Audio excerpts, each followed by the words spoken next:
Bonjour à tous et bienvenue pour cette nouvelle vidéo. La semaine dernière, vous avez été nombreux à vous intéresser à la canne bois que j'utilisais pour ma porte d'automne et aujourd'hui j'ai décidé de vous montrer comment la réaliser.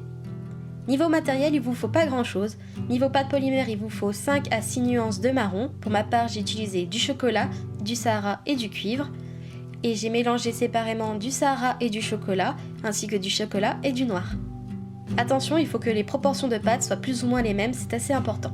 Niveau outil, c'est très basique, il vous faudra une lame, un rouleau et un dotting tool. Mais n'importe quel manche d'outil peut remplacer le dotting tool.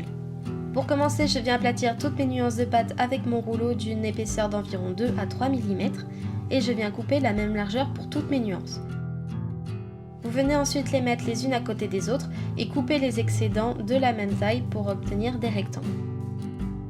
Avec les excédents, vous venez faire des petits boudins de chaque couleur que vous allez aplatir. Vous venez ensuite empiler vos couches de pâte les unes au-dessus des autres, peu importe le sens que vous choisissez, tant que vous intercalez des pâtes claires avec des pâtes foncées. Ne les rangez pas par nuance, sinon l'effet ne marchera pas. Gardez le même rangement pour vos deux tas de pâtes.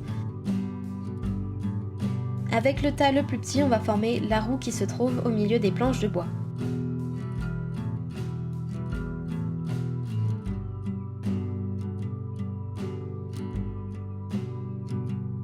Donc pour cela, vous venez enrouler votre tas de pâte sur lui-même et pour réduire la canne ronde, il vous faut rouler le milieu de votre boudin et ensuite étirer sur les côtés.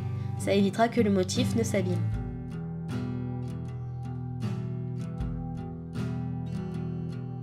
Coupez l'excédent des deux côtés et voilà ce que ça donne. Mettez cette petite canne de côté, on va maintenant passer à la réduction de la grosse canne. Donc c'est une réduction qui se fait en plusieurs étapes. Il faut commencer par aplatir votre pâte pour sceller les couleurs entre elles. Allez-y tout doucement et aplatissez en largeur et en longueur pour éviter de déformer votre rectangle. N'hésitez pas à le refaire avec vos doigts si jamais vous le déformez trop. Et n'oubliez pas de faire le dessus et le dessous de votre canne. Ça évitera que les côtés de vos couches de couleurs ne se chevauchent.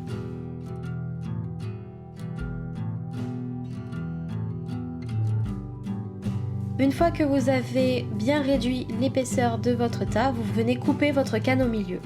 Avec les deux moitiés, vous venez les empiler les unes au-dessus des autres, donc mettez la partie la plus foncée au-dessus de la partie la plus claire et recommencez cette étape 2 à 3 fois.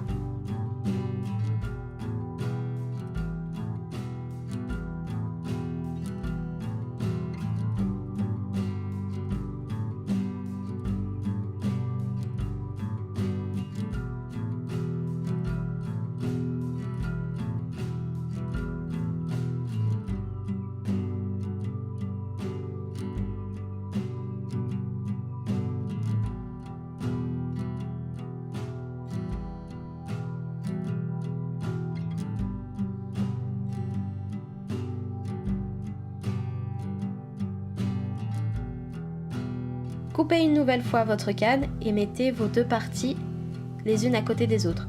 Venez couper chaque partie en deux et refaites une étape comme vous avez fait précédemment pour chaque moitié.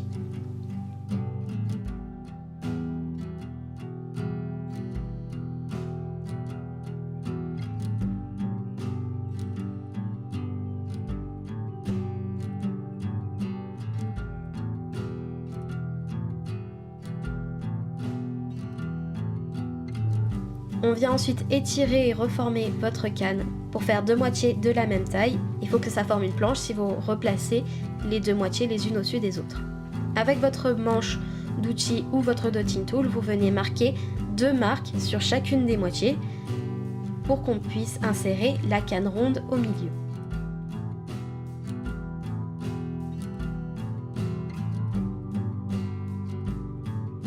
Donc vous refermez votre canne et vous réaplatissez des deux côtés un tout petit peu histoire que les couleurs et les cannes se scellent entre elles.